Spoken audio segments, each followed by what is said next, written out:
Okay, hello everyone. I'm Emma Norris, the Director of Research at the Institute for Government, and I'm chairing today's event on what is at the top of the Prime Minister's in tray. So after a frenetic summer and what certainly to me felt like a long campaign, later today Liz Truss will become the UK's 56th Prime Minister. She takes on the role facing a frankly unenviable set of crises, the enormous energy prices that continue to rise further still, broader cost of living pressures that are spiralling, backlogs in the NHS pushing it to breaking point just as the annual winter crisis hits, police forces who are reportedly preparing for a surge in crime, and the ongoing challenge of Brexit. And that's without mentioning the spectre of her predecessor and the investigation into his possible misleading of Parliament hanging over her.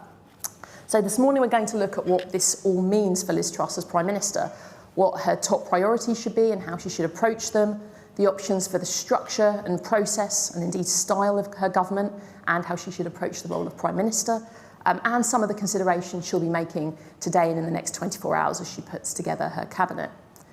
I'm delighted to be joined by a top panel of IfG experts to discuss all this and of course to spend lots of time taking your questions. We've got Hannah White, the Acting Director of the Institute, who's going to start with a kind of outline of the challenges facing Truss and how she should approach them. We've got Gemma Tetlow joining us remotely from Singapore, our Chief Economist, who's going to be assessing the economic outlook for Truss. We've got Nick Davies, who leads our work on public services. He'll be talking to us about the pressures facing public services and what looks like a very difficult winter. Alex Thomas, who leads our work on the civil service, who'll be looking at the options for civil service reform. And last but not least, Tim Durrant, who leads our work on ministers and on standards in government. So he has been very busy in the last year. He'll be looking at where next on the standards scandal and the key choices for Truss as she puts together her government. So we're going to start with opening remarks from the panel, and we'll then have a kind of brief discussion amongst ourselves for you to listen in, and then I'll make sure I leave lots of time for audience questions, as I know we're packed in person and online today. So if you have a question, if you're in the audience, there'll be a mic going around when we get to that bit of the discussion, so you can pick your hand up then. If you're online, please do submit questions. We've got Slido working here. Submit them any time from now. Getting them in sooner rather than later is great, and I'll make sure I take a good mix from the live audience and those coming in online. We'll be tweeting throughout the event using the hashtag IfGNewPM. I think that leaves nothing for us to kick off. Hannah, do you want to start by telling us what is and what should be top of the Prime Minister's in tray? Thank you very much, Emma, and welcome everyone to the Institute for Government. So I think Liz Truss put an enormous emphasis in her leadership campaign on delivery, and she's absolutely right that that is what the country is now looking for. They don't want sound bites, they want to know what she's going to do. And I think that what she's going to need to do straight away is to prioritise and to set herself up to deliver. When you think about it, over the course of the leadership campaign, she's made a lot of commitments. She's made over 150 commitments, I think one newspaper counted. There's no way she can deliver all that, particularly not in the next 2 years. And she was quite clear to put down a marker, I think, in her valedictory remarks after she accepted the leadership of the Conservative Party yesterday that she sees the next election being in 2024. So she's going to have to strike a balance. She's going to have to strike a balance between the things she told the Conservative electorate that she would do and the things that she now knows that the British public will want her to deliver, and those are not necessarily the same things. She will need to strike a balance between what she ideally would like to do and what she can get her MPs in Parliament to do. And we know that she was not the first choice of those MPs, nor was her majority among Conservative members as high as her two predecessors. So she's starting from a slightly weaker position in that sense. She'll also have to balance between short and long-term priorities. Obviously, she wants to show that she can deliver before the next election, but a lot of the things she could choose to do in the next couple of weeks and the next few months will have longer-term repercussions. So she needs to prioritise, and I would argue she needs to be honest about the choices that she's making. I think cakeism is no longer something that is going to wash. It's increasingly evident to the British public that you can't have your cake and eat it. So she's going to have to be clear on that. And then my second point, I think she needs to set herself up to deliver. She can't, though she might wish to, push through all her priorities by sheer force of will. We're going to start to see how she sets herself up over the course of today and tomorrow and the remainder of the week with her cabinet choices. Does she choose to put people who can really deliver into the key departments, the key secretaries of state, which will signal her priorities? How does she balance energy, youth, enthusiasm, loyalty with experience? And I think that's going to be really important for her if she wants to deliver. We've also seen a number of comments from her about sort of scepticism about experts and a wish to sort of challenge orthodoxies. I think that's a really good thing, to have a questioning policymaker. On the other hand, she needs to be careful. Lots of these institutions and experts are there to provide support to people who are governing. They provide useful information, they provide analysis. She mustn't just throw that all out the window. She needs to use it judiciously to support her decision making. And then she said, we've heard reports in the newspaper, she's going to strip number 10 right back. She thinks number 10 is too big. Again, I would prescribe caution on that front. It may be a little too big. Maybe she does want to make some cuts. But successive prime ministers have made the mistake of stripping back number 10, removing functions which they subsequently realised they did need, and they have to spend time building those back up. So she needs to be careful about that. Ultimately, I think what she's got to realise is that surviving as a government is not delivering good government. She's got to do more than that. And if she wants to win her own mandate in 2024, she's got to show the British public that she can deliver. Thank you, Hannah. Gemma, I'm going to come to you next. The obvious first challenge facing Truss is formulating a response to rising inflation, to the soaring energy crisis. Tell us in more detail about the kind of context that Truss faces and also what you make of the options that she's outlined so far. I think you're exactly right that whatever Truss hopes for her premiership, it's likely to be dominated by the economic problems that she faces. And I mean, arguably, she probably comes into the worst economic position, perhaps for any new prime minister since Margaret Thatcher in the late 1970s. And just to give a sense of that, the latest forecast from the Bank of England suggests that inflation will exceed 13% next month. I mean, there's just levels we've not been used to at all in recent decades. And if the latest energy price forecasts are correct, could actually go even higher, kind of depending on exactly what we actually see in terms of what they do on energy price caps and the like that we've heard talked about this week. Because of those high energy prices, the economy is expected to enter recession at the end of this year and to contract by something like 1.5% to 2% over the next 12 months. That economic slowdown is expected to result in higher unemployment, and taking that all together, we're expecting to see a real big squeeze on household incomes, which the Bank of England forecast suggests could decline by about 4% in real terms over this year and next, which would be the biggest squeeze on household incomes that we've seen probably since at least the end of the Second World War, when we have comparable data. So that's the sort of real immediate economic challenge that this government is coming into. And in some ways, the nature of the economic problems actually also affects what the government can and should do, and perhaps makes it a bit more challenging than some of the more recent recessions that we've seen. So in recent recessions in the UK, the issue has been a shortfall of private sector demand. That's what we saw during the global financial crisis. It's what happened in the early 1990s. And in response to that, governments can and did to an extent step in with sort of fiscal stimulus measures, using government spending to sort of prop up the private sector and cushion some of that impact of recession. But actually what we've got at the moment is almost the reverse of that situation. The problems are being caused by the supply side. The high energy prices fueled by Russia's war in Ukraine are putting a drag on the productive capacity of the UK economy. So if anything, the problem we have now is that actually demand is sort of running up against the supply capacity. That's risking temporary spikes in energy prices, leading to much more widespread, more permanent high inflation. Therefore, the Bank of England's raising interest rates to try and head that off. But that does mean that in that environment, there's a danger that big fiscal stimulus measures might either lead to further inflationary problems, or at the very least may lead the Bank of England to tighten monetary policy further. So the immediate challenge for the government is to decide how to respond to those economic problems, kind of providing some help to businesses and households, but at the same time not creating deeper, longer-term problems. The economic platform that Truss ran on, at least in the early days of her campaign, seemed to be based on a desire for sort of smaller state, lower tax, less regulation. And some of the specific campaign promises she had, particularly the things like the corporation tax cut and the cut to national insurance contributions, were things that were sort of consistent with that small state, lower tax vision.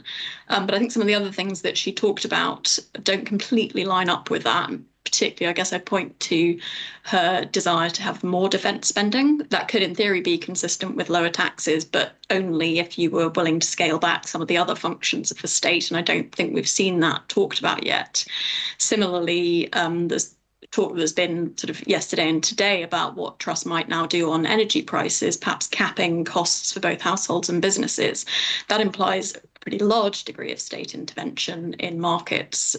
So the big question for me really is what is Truss's economic vision? What sorts of economic policies do we really see from her now that she's in power? She certainly, during the election campaign, made a big play of her vision for high growth for the UK. And certainly if she can achieve that, then that would make all of the fiscal arithmetic much more easy to deal with. But I think it's unlikely to be as easy as perhaps it was portrayed to be during the election campaign.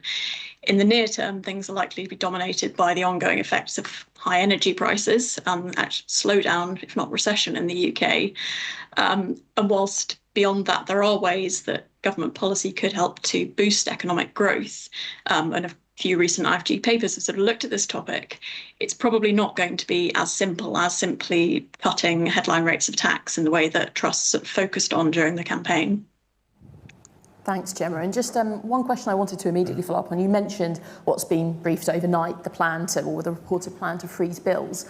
Why would Truss go for that plan? What are the benefits versus the continuation of the support package? Yeah, I mean,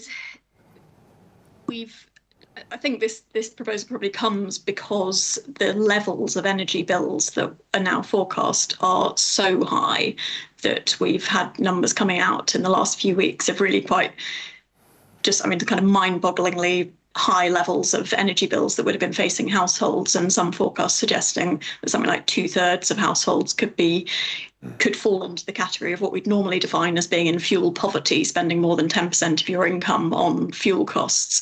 So I think that probably has really just shifted the environment that Truss is operating in.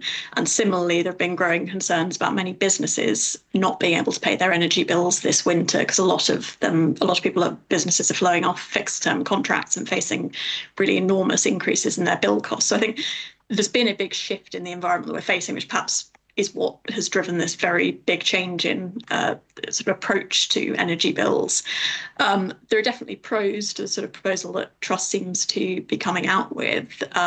In particular, it's by capping energy bills for businesses and households in the way that seems to be being proposed. It's a pretty clear message, providing some certainty to people about the costs that they'll be facing. And probably sort of compared to a policy where you might perhaps try and target support more closely on those who are most in need, a sort of cap for all is simpler to explain and probably simpler to implement for the government. But there are clearly downsides to it as well. It could be enormously expensive. It potentially gives quite a lot of support to businesses and households who aren't in particular extreme need at the moment.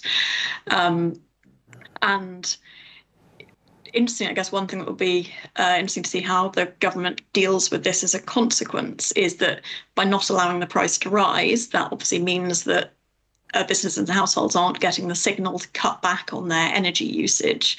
So there's more of a risk now that we actually might run into energy supply shortages. And during the campaign for leadership, Truss was quite clear that she didn't feel it was right for the government to be issuing messages to people telling them to cut back on their energy usage, that was a bit too nanny state.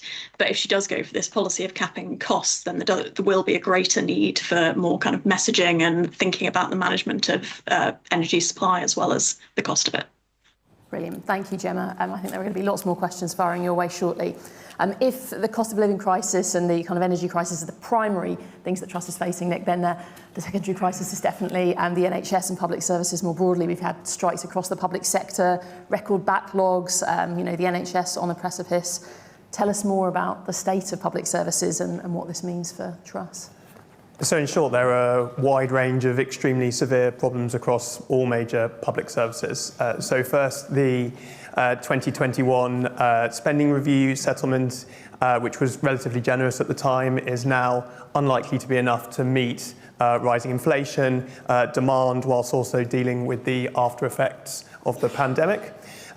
More than half of spending in most public services is accounted for by staff. At the spending review, it assumed pay rises of 2 to 3%. Inflation is clearly much higher than that, and any pay rises above that, even if they're still below inflation, will either mean extra money or require cuts elsewhere in those services. Services are also dealing with the direct effects of inflation. Energy and fuel costs tend to account for a smaller percentage of public service budgets than they do of household budgets, but they also currently don't have a cap protecting them from energy costs, for example. And in some services, particularly in hospitals, there's still kind of ongoing high costs of COVID in enhanced infection control measures. Given all that, we think it's probably only in the police where the additional money going in is likely to be enough to return performance levels to pre-pandemic levels. In all other services, even where money is enough to meet increased demand, it won't be enough to clear backlogs. Which brings me on to my second point, that the backlogs are much worse than they were, and also that they're going to be really difficult to tackle. So backlogs in most cases were growing before the pandemic, but have clearly been exacerbated quite badly by it. The most obvious ones in the NHS and in Crown Courts. Those are kind of at record levels, but actually the headline probably doesn't reflect as bad as it actually is, because there's probably a bit of kind of unmet need that hasn't yet filtered through onto the official backlogs. In some cases, it's not a backlog specifically, it's unmet need, like in schools. The government just simply hasn't put in enough money, only about a third as much as is needed to deal with the lost learning during the pandemic. But actually the bigger problem in most of these cases is that kind of short-term injections of cash aren't enough. In most cases, there just aren't enough staff to properly deal with the unmet need and backlog. And that brings me on to my third point, which is staffing problems. So there are long-standing shortages across many professions, be that doctors, nurses, detectives, judges, barristers, teachers of physics, languages, and elsewhere. And those shortages are exacerbated by still higher than pre-COVID levels of staff absence, both due to COVID itself, but also other conditions. And actually also that the workforces in some cases are quite inexperienced, because there's been really high turnover levels in recent years. And obviously those problems with recruitment and retention are all likely to be made worse by below inflation pay offers.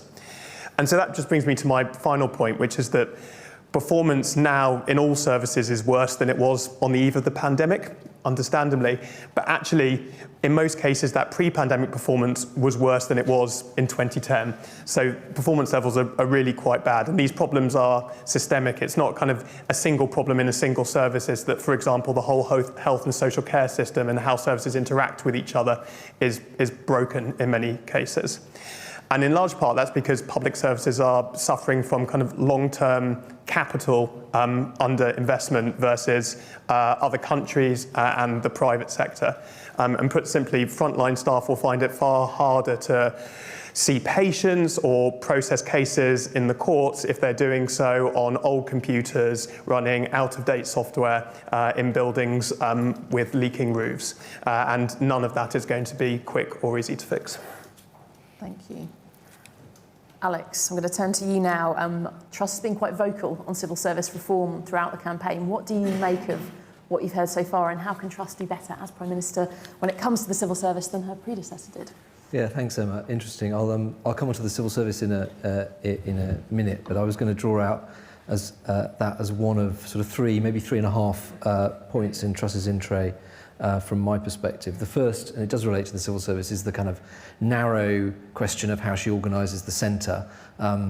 Some discussion about this already over the last couple of days. There was an intriguing tweet just as we were coming in from Nikki DaCosta, who was the head of the legislative team in Number 10, about implementing a plan that's been kicking around for the last 6 months or so, but got put on the back burner after lots of special advisors got angry they might lose their desks in Number 10, but of moving the policy unit, the delivery unit, data unit, the legislative team out of Number 10 physically into the Cabinet Office, and slimming down Number 10, which would fit with quite a lot of what Truss has said, to the sort of core business of organisation, the private secretaries, a small group of special advisors, and the press team. That would deliver on the Truss plan to slim down Number 10, and that would be interesting to see how that affects her government. We could talk in a little bit about what that might mean for the Cabinet Office, but I think an interesting question about exactly how she chooses to organise that central machine around her. If that Nikki DaCosta tweet is true, I think that suggests Truss will take that slightly more kind of, organisational view of Number 10. It's about order, it's about clarity, it's about communicating serving up decisions to the Prime Minister and communicating the decisions that the Prime Minister's made out to the rest of the machine, rather than the slightly more kind of chaotic approach that we might have seen before. So I think that will be interesting. Her close team, Mark Fulbrook is the guy who's been briefed to be her Chief of Staff. The critical thing there, from my point of view, is that there's one political operator in Number 10 and one civil servant in Number 10 who are in charge of the different sides of the machine, so that it fits that sort of clear and well organised part of government.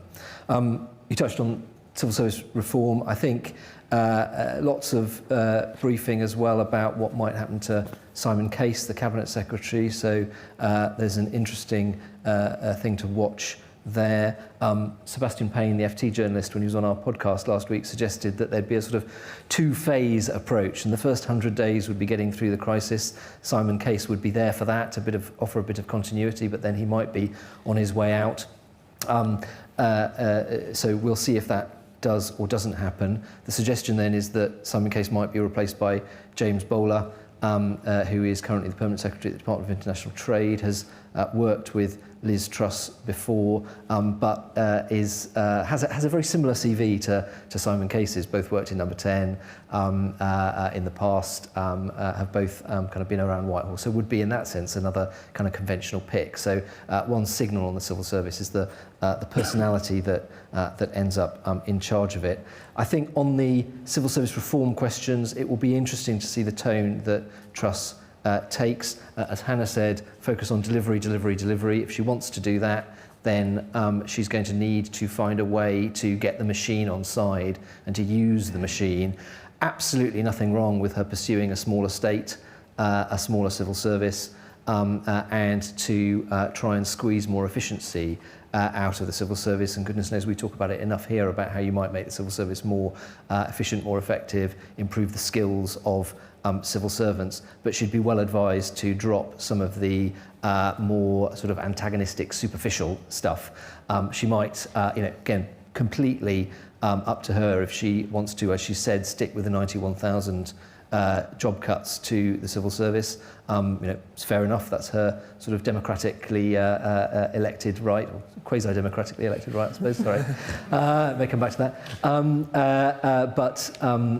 But to do it in a way with a proper workforce plan that properly identifies where the areas of growth of the civil service and retrenchment of the civil service need to come back. How that plays out in the spending review, whether she builds on the mechanics that the government's already got to align its priorities to its resources, and if we see a spending review play out the next few months, I think building the way that the civil service is resourced into that is really important. Third area, and to watch on personalities again, who is appointed in the next 24, 48 hours as Chancellor of the Duchy of Lancaster, and Cabinet Office Minister will send a big signal to the machine on that. Third area, I'm the lucky one who said he'd talk about Brexit. So the Northern Ireland Protocol will be, the Northern Ireland Protocol Bill will be coming back for its House of Lords stages over the course of the next couple of months. Truss has obviously said she'll continue to pursue that. an uncertain, high-stakes game will play out over the course of the coming months. But I think the ticking clock on that to really watch for is that the deadline for the formation of the Northern Ireland Executive is the 28th of October. So there is a backstop, as it were, to what she chooses to do on the Northern Ireland Protocol bill and how she chooses to engage over the course of the coming weeks with the European Union. Final thing on Brexit in Europe is that she's pledged to review all European law, which could be an absolutely enormous distraction for the civil service. You might need 91,000 civil servants just to kind of go through all the retained European law. So I would advise her certainly to pick her priorities on that and focus on the opportunities around European legislation rather than doing a sort of fairly pointless superficial exercise to review the whole canon of law.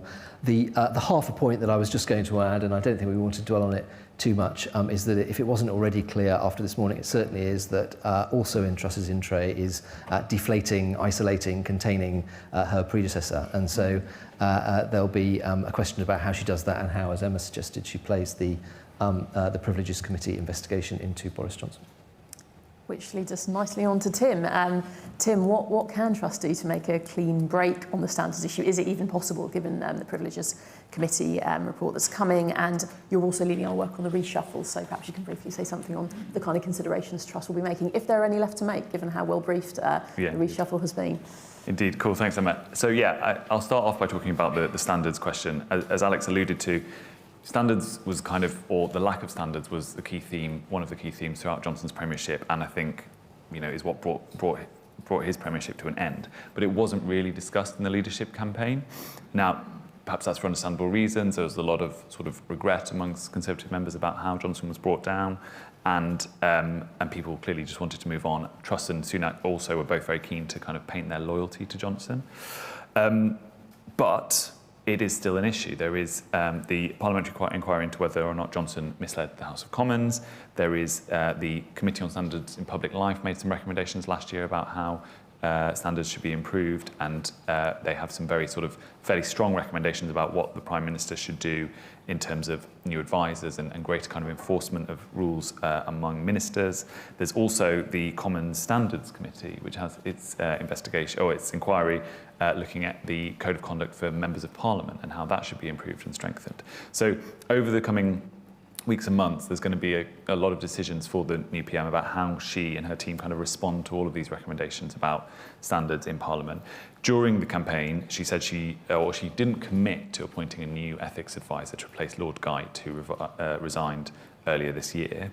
And she said, look, it's for the Prime Minister to kind of take the lead on this. I'm the responsible person. I'm the one who, the buck stops with me. Johnson said that throughout his premiership, but I think it's fair to say he kind of failed to put that into action a lot of the times. His approach was to say, yes, I'm responsible, but it's fine. Nobody has broken any rules. I don't see any issues here. I think when Hancock was found to have broken lockdown rules, he said, I consider the matter closed and hoped that it would go away. And it didn't. And so the question for Truss is, if she's going to take on this responsibility herself, is she going to take a different approach to Johnson? Is she going, because inevitably someone will do something that they shouldn't. There'll be some misbehaviour somewhere.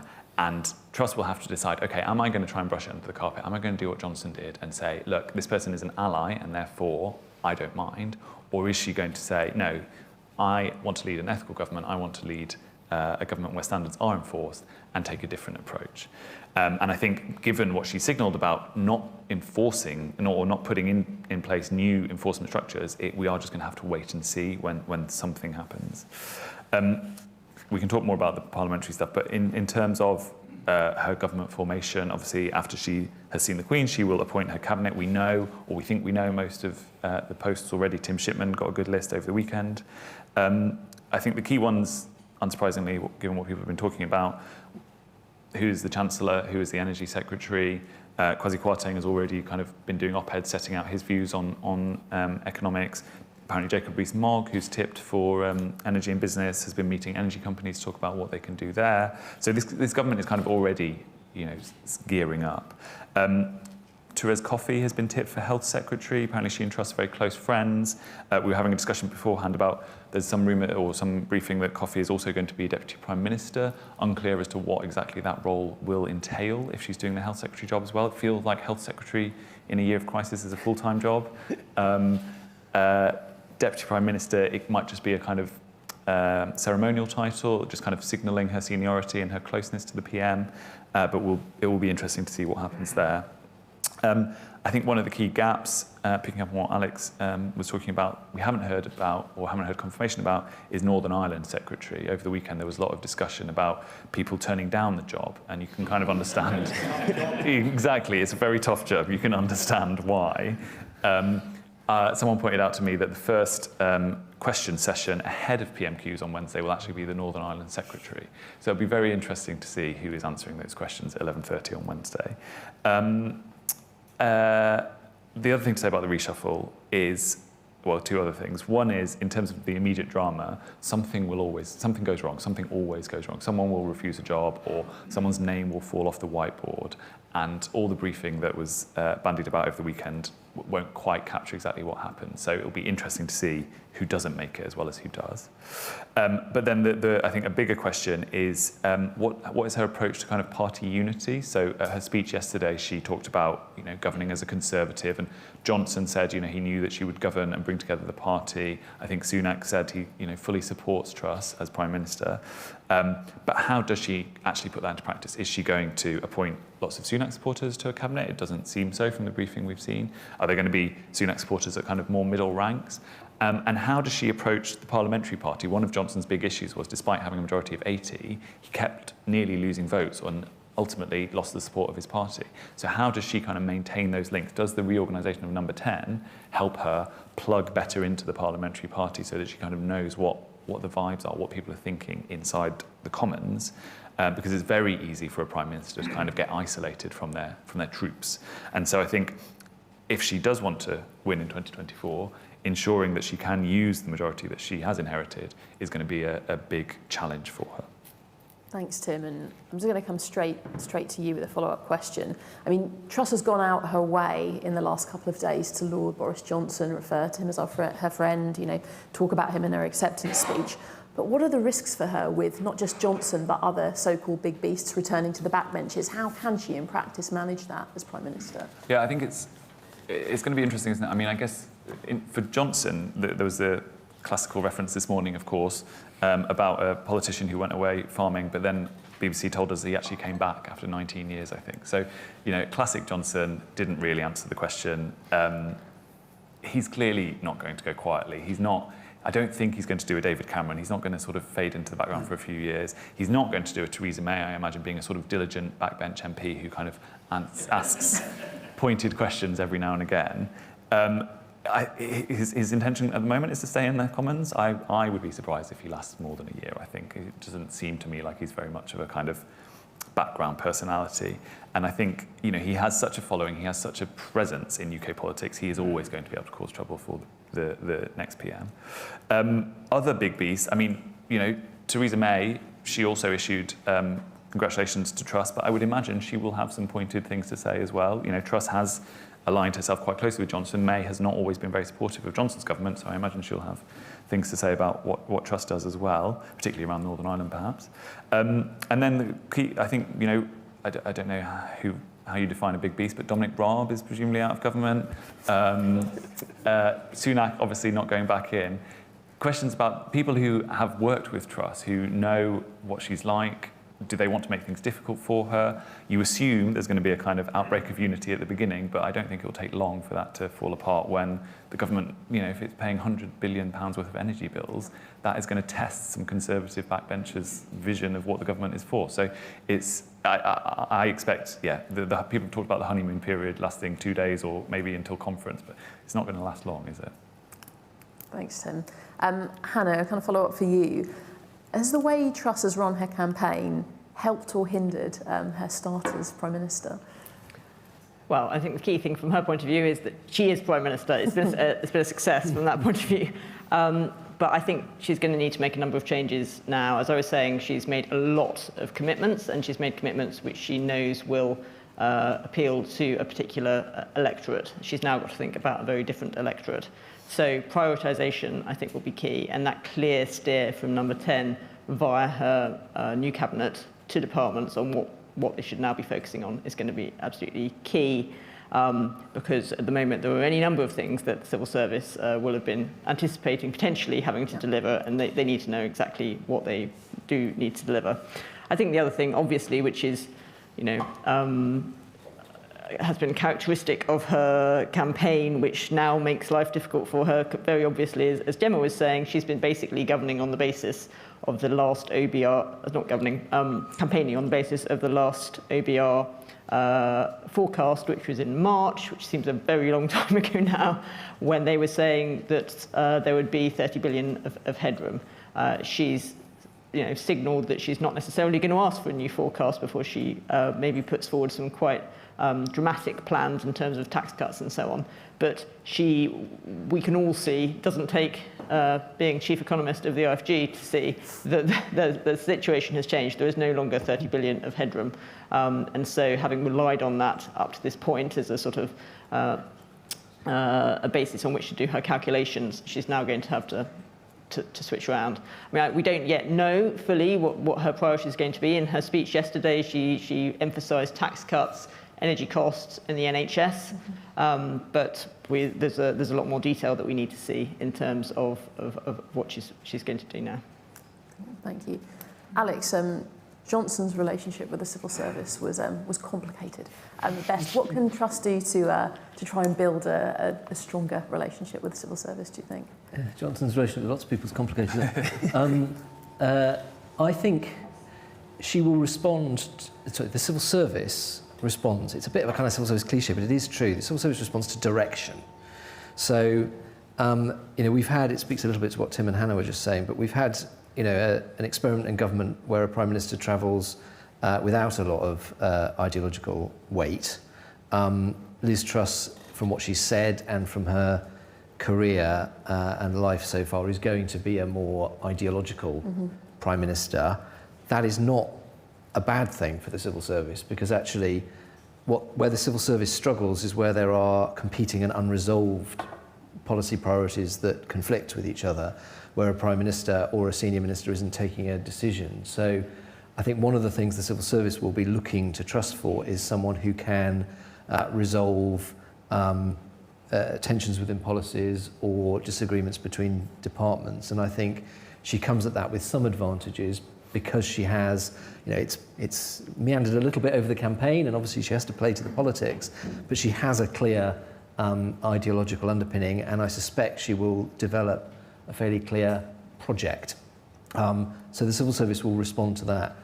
Beyond that, as I said earlier, I think, yes, change at the top. The Cabinet Secretary, the head of the civil service, senior permanent secretaries need to have the confidence of the Prime Minister. So let's not be too po-faced about, the purity of civil service appointments.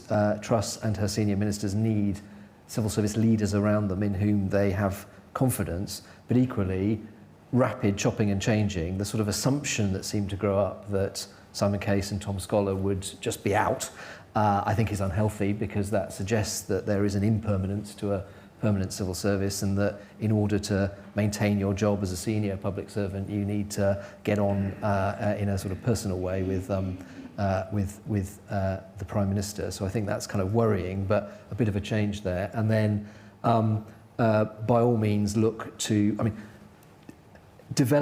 build on the existing proper programmes of civil service and government reform, rather than tossing out fairly ill thought through sort of superficial statements about cutting the civil service, or civil servants getting back to their desks after the pandemic. I think all of that just felt unproductive to the civil service. It felt like it wasn't really designed with a kind of clear aim of better government in mind. So absolutely reform, slim down if you want, make the civil service more efficient, but do it to a plan and with a kind of clear objective.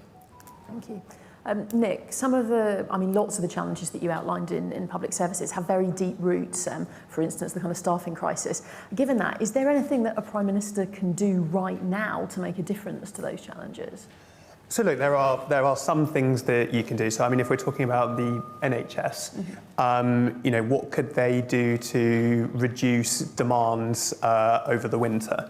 You could, for example, have a kind of early and widespread kind of revaccination campaign on COVID and flu. That's obviously going to have kind of short-term capacity implications for who delivers it, but kind of over the peak Christmas period, it could reduce demand, particularly in A&E. There are also some kind of short-term things that you can do to increase capacity. So for examples, because of the way the NHS pension scheme interacts with taxation of pensions. For a lot of senior doctors, it actually costs them tens of thousands of pounds if they want to work beyond the age of 60, which clearly has fairly catastrophic implications for retention of your most experienced clinicians. And there was a similar problem with judges that the government previously fixed a few years ago, and it could do the same with doctors. I think kind of the bigger problem there is there are kind of short-term things that you can do that inevitably are probably going to cost some money. You could put more money into social care that would raise wages, which might mean you deal with some of the staff shortages, which might mean that it's then easier to discharge people from hospital, etc.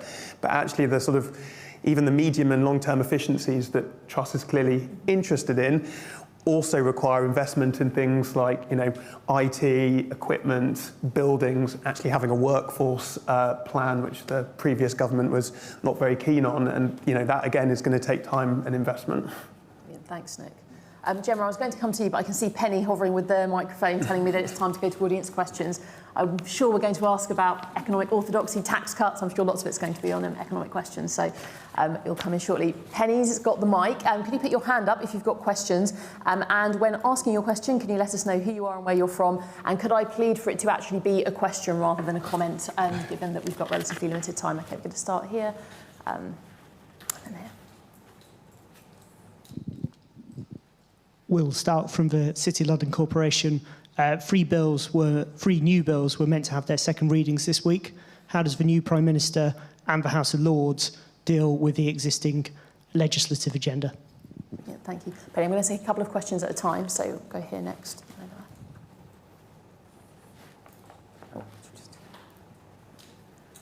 Hello, my name is David Olawale Ayinde, and I work in the security and customer service sector.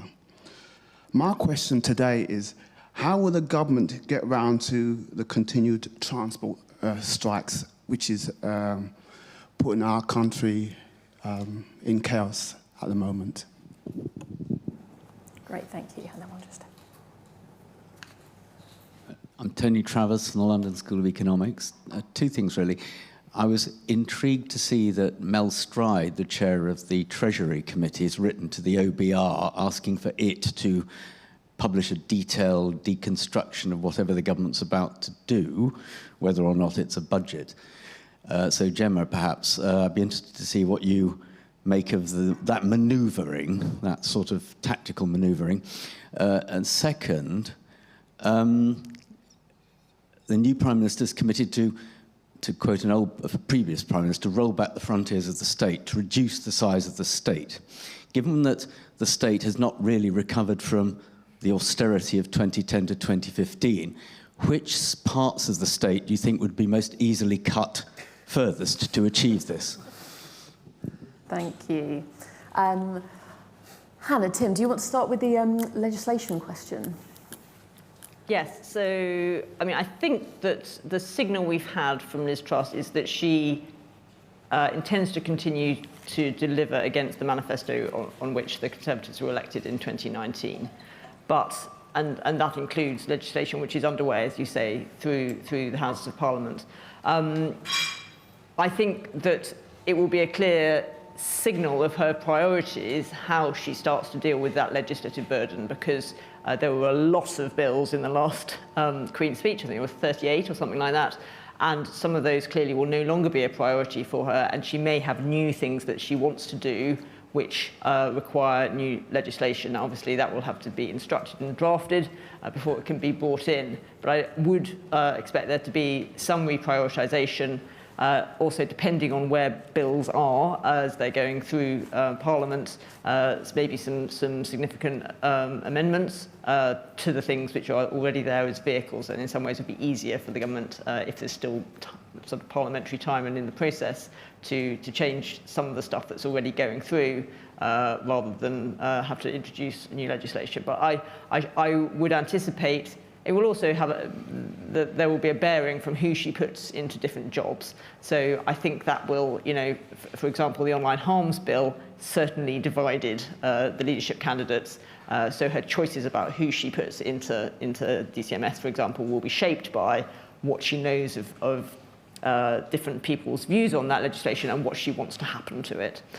So I think it will be, in terms of individual bits of legislation that people are interested in, who goes into those departments will give you a bit of a signal about how it's going to go forward. And the really interesting one, of course, is the Northern Ireland Protocol Bill, as Alex was saying.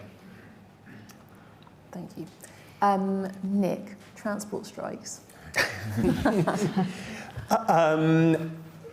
Look, I think it's the case, as with many services, that there are clearly, and not unreasonably, demands for much higher pay offers than the government or its agencies, or in this case train operating companies, are willing to offer. It's going to be really difficult, even higher than anticipated, but still below inflation, is going to leave people very annoyed and worse off than they were before. I think it's just a question of what other options people have in terms of looking for work. The public sector did reasonably well relatively during the pandemic, in that a job as a teacher, for example, was safe. You were unlikely to lose it during the pandemic, and that did help with recruitment and retention. But we've seen over the last year that those kind of advantages have unwound a bit, particularly as pay has increased quicker in the private sector. I wonder if I could just go on for that to the kind of where could you cut public sector staff. There are no easy options. I mean, there are some areas where there are more staff now than there were in 2010. For example, there are more children's social workers. The NHS workforce is actually bigger, but in both cases, demand has increased even faster than those workforces. There are other workforces like prisons and the police, where the number of staff has increased pretty rapidly in the last few years, though it's still quite a long way below 2010, so you could cut there. But again, given the kind of levels of violence in prison, the anticipated increase in the prison population in coming years, or indeed for the police looking at the charging rate, you'd be, I think, a fairly brave Conservative Prime Minister to think that the answer was to cut the number of the police. So I don't think there are any good options. Would anybody else on the panel like to nominate the parts of the state that I mean, this is a cop-out, obviously, because I'm not sure there is a way of answering this question which isn't slightly a cop-out, but rather than saying where it should be cut, I'll say what I think will happen, which is that there could be quite an interesting sort of repositioning of the way the state spends money if Truss means what she says about defence. I think if we shift to a 3% over the course of the next 5-8 years to a 3% of GDP being spent on defence, there are very good arguments for that, clearly, given the changed geopolitical situation. But that has the potential to rebalance where money goes in the same way that under David Cameron's government, the ring fences around health and education changed the way that money flowed within the system. But as Nick said, those big public services do have a way of sucking up the resources. So I think that's going to come to a crunch, which goes to the kind of what will happen point. There will no doubt be some totemic things that the government will not do, or that it will make kind of great play at abandoning. But they're not going to touch the sides in terms of where the money goes. So we will end up in a 5%, 10%, 20% round, not just in Whitehall Civil Service, but, and Tony, to your area of great expertise, to local government. So I think we will see we'll see a squeeze. We'll see a sort of austerity style squeeze in public services, the one thing that can be said for that is it's almost the only way that the Treasury can really make meaningful cuts in budgets. But of course, it then has the consequence of not really addressing some of the trade-offs. So individual departments are taking their own individual decisions about how to make those efficiencies, which is not always the sort of best way of doing it. So the starving resources from local government over the last 10 years might be one example of that. The alternative might be to then raise revenue in different ways, but that's my sort of effort. Thank you. Gemma, I'm going to come to you on Tony's question on the OBR. Sure. Perhaps I'll just start with kind of the substance of what the Treasury Select Committee was asking for, which is that the Liz Truss, if she's going to do permanent tax cuts or permanent spending changes, asks for the OBR to update its forecasts. And as Hannah said, quite a lot's changed since March, and it's very likely that those forecasts, and particularly the amount of fiscal headroom in them, would be a lot worse now than it was back in March. So my view is that the ask of the Treasury Select Committee is right, that if Truss is going to make big tax changes, then it would be right to do that with full information about what the economic outlook and what the fiscal outlook now looks like. So that's the kind of substance. And to be honest, I'm not even sure I understand the politics of not asking for that updated forecast, because even if she doesn't ask for it now, which might make it easier to push through sort of things that cost the Exchequer money, she's going to have to ask for those updated forecasts at some point. The OBR has to produce 2 forecasts between now and next March, so you don't delay the information very much by not doing it now. So that's the sort of the substance of it. But Tony's question is an interesting one on the kind of what's the political positioning here. I mean, for me, I think there's kind of 2 things it revealed. One is we've quite often seen chairs of the Treasury Select Committee use that position as a kind of quite influential voice on fiscal policy, non-government voice on fiscal policy. So I think it's quite interesting to see Mel Stride using that, particularly as a sort of former financial secretary to the Treasury. Maybe this is setting up a sort of potentially vocal voice of slight opposition to the new government. So it'll be interesting to see how that plays out. I think it's also interesting to see how the OBR have reacted to this, because they've been quite clear wanting to go on record with the fact that they have produced a forecast. They have been working on this over the summer and making clear that they would be in a position to give that to the new Chancellor ahead of announcements in September. So sort of in the gentlest possible OBR way, pushing back against the Truss camp suggestion that one of the reasons they wouldn't go to the OBR for a new forecast was that there wouldn't be enough time for them to produce that for them. They would need 10 weeks. They want to move more quickly than that. The OBR have quite sort of clearly, publicly pushed back against that suggestion. Thanks, Gemma. I'm going to take a few questions from online now. Tim, one I'm going to start with you on. What circumstances do you think might lead to a general election earlier than 2024? So I was thinking about, Theresa May, I think, said she wouldn't go for a general election and then did. I'm not sure what Johnson said, but Theresa May had a big poll bounce, right? She triggered Article 50, she had Jeremy Corbyn as the opposition leader, she saw the polls and she thought now is the time to go for it. And obviously that didn't work out for her. I just cannot see anything like that happening. You know, Truss, we've been talking for the last 45 minutes about what a difficult time Truss is going to have as Prime Minister. She's not riding any kind of wave of good news. And the opposition have been leading in the polls for 6 months or so. So she might get a little bounce as she takes over and people sort of see the change from Johnson.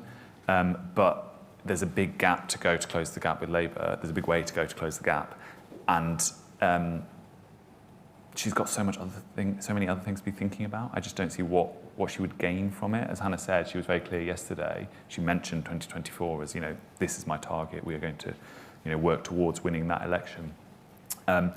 She's not in the position that Theresa May was in with a small majority. She's got a big majority. If she can work with her party, there's no need for her to do it.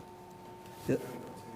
Well, and the other thing on Theresa May, I was Jeremy Hayward's Principal Private Secretary at the time, and it was a very interesting moment. But one of the things that was really driving her, as well as the politics, was the timetable around the Brexit negotiations. She really thought she needed those extra couple of years to take her to 2022 in order to resolve that. So that was a powerful driver. I agree with you, Tim. I don't see the same thing happening here. 2 related questions from online. So What does levelling up mean to a Truss government? What might it mean to a Truss government? And what does Truss need to do to hold the red wall? Who wants to come in first on that? Gemma? I think Gemma? I mean, I can start a bit on the sort of what does it mean economically. It was quite notable in the campaign there wasn't really much mention of levelling up from Truss, to the extent that she and her likely new Chancellor, Kwasi Kwarteng, were talking about economic growth in the campaign. They were focusing on sort of boosting growth and productivity and saying they weren't so interested in redistribution questions, that it wasn't about redistributing, it's much more about the size of the pie. So that does in a way suggest sort of downplaying of levelling up if they're less concerned about the distribution of economic activity across the country. Having said that, to the extent that one of the big problems of growth in the UK has been certain parts of the country having persistently poor performance, then actually one way of boosting overall growth would be to worry about and focus on boosting growth in those left behind areas. So I think it remains to be seen. We haven't seen a lot of talk about it. It's not necessarily inconsistent with the objectives they've said they have. Thank you. Nick? Just on public services, I think people are going to notice the quality of their public services. They're going to notice if they can't get a GP appointment, even if they call at 8 a.m. They're going to notice if they are waiting months and even years for kind of elective care that they critically need. We've just returned to school, and my own primary school in a relatively prosperous area, they can't afford pens and pencils, and they're asking parents for that money. So people are going to notice that type of thing, and education and health have been big drivers of votes in previous elections, and I can't see the next election being any different. And on the red wall, we're not political scientists, I should say, so we approach that question with trepidation. But I think there is something. Truss's electoral coalition is going to be different to Johnson's. She's got different qualities, different underpinnings. But I wonder a bit at the moment about whether we're in a kind of let's focus on this subset of voters, or let's focus on that subset of voters. Actually, the state of the polls suggests that Truss's main job over the next period is to sort of lift the standing of the Conservative Party as a whole, rather than sort of sub-segmenting the electorate too much. That might be heresy for some of our friends and colleagues who study these things more than we do, but that would be my instinct. Thanks, Alex. Okay, I'm going to do one last round of audience questions, starting over here. Thanks. Chris Waterman, parliamentary researcher and thermal underwear manufacturer. That was a joke. I nearly missed the pastries because I was listening to Boris, who was ridiculous at 7:30. We've heard a fairly sublime analysis here. I don't know whether we'll swing back this afternoon. What I would like the Institute for Government to do is to create some sort of spreadsheet so that for each of the policy areas you've identified, you are looking at the impact on the rich, the middle class, and the poor. Because I think levelling up, the up is going to be the people already up, and I think it's the vulnerable people who will really need protecting. And I think that is a role for the IOG. Thank you very much. We've got one here and then one here.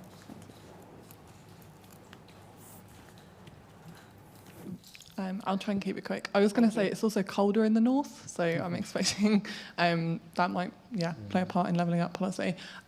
Climate change and net zero hasn't come up at all in the campaign. It felt like it was dropped in 2019 for the COVID crisis. Like, there was a lot of talk about that being the climate change budget year.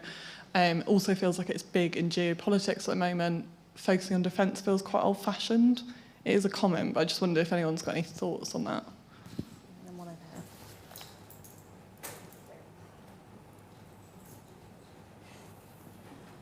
here. Thank you very much, Andrew Edwards. I've got a number of non-executive directorships. I just wanted to say that Teresa Villas on Women's Hour yesterday volunteered to go back as the Northern Ireland Secretary when she was talking to Emma Barney. So she did put in a bid to be Northern Ireland Secretary. I just wanted to go back to, again, the general election. Wouldn't you think that you would do a Harold Wilson, February 74, give everybody a 32% raise and go for the election in October 74. Macmillan said, it's events, dear boy, events. The longer the government goes towards the date of 2024, the more it's at mercy of events. Really, shouldn't it, if you're spending 100 billion by Friday, you know, get some gain from that? Then I'll take one more. Here, thank you. Just up front. Thanks. Sharon Darcy, I work on sustainability issues.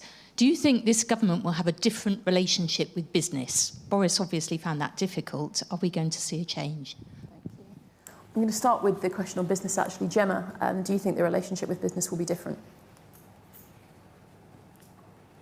So in terms of what we've seen from Truss, I'm not sure I know about her approach to business yet, but the big thing that she's clearly been announcing on sort of day one is a huge intervention in energy prices, which will help businesses, but also will require her to work pretty closely with any businesses operating in the energy sector to provide clarity for them about what the future of that market is going to be and provide clarity about incentives for investment. So to the other net zero points that people have been raising, we do need businesses to continue investing in more non-fossil fuel energy generation capacity. So I think the sorts of policies that she's now talking about doing will require close working with business and giving clear steers about what the business environment and what government policy is going to be doing for different types of businesses. Thank you. And the question of net zero, who wants to come in on that? I mean, Alex? I completely agree with you that it didn't feature and should have done, but also I think Gemma touched on this earlier. If we do have a big support for on energy prices, that might disincentivise some of the things that people could and should be doing around energy efficiency. So there's one of the questions for net zero and the climate for me is how this sort of multi-generational global mission is presented through the politics of the day and the politics of the moment to maintain public support for it. And it seems to me that energy efficiency is a big part of that, and broadening the supply of energy, as Gemma was saying. So I think if I'm, on the politics of it, you'd play that side up for the moment. It will be interesting to see, and it's not going to go away. And Hannah, another question about going early on the general election. Yeah, I think it's a really interesting one, and obviously it's always the decision of the moment when the polls are in a certain position, and they just have to decide to go for it or not. I think, as I say, she clearly tried to put the suggestion of an early election to bed, as you would, even if you were thinking of going for an early, to try to both prevent endless speculation and not make it look like you bottled it if you were signalled, as Gordon Brown found out. I mean, my suspicion is that, like most politicians, she will, she has great self-belief and will hope that something will turn up. It's not looking good. As you say, events will pile in on her. But I mean, I guess one thing she has in her favour is that expectations are relatively low. I think I saw polling that 12% of the population think she's going to be a good Prime Minister. Actually, she will feel that now that she's actually got her opportunity to govern, that she can do things differently to her predecessors. That's kind of what all Prime Ministers have to believe, right, when they come in.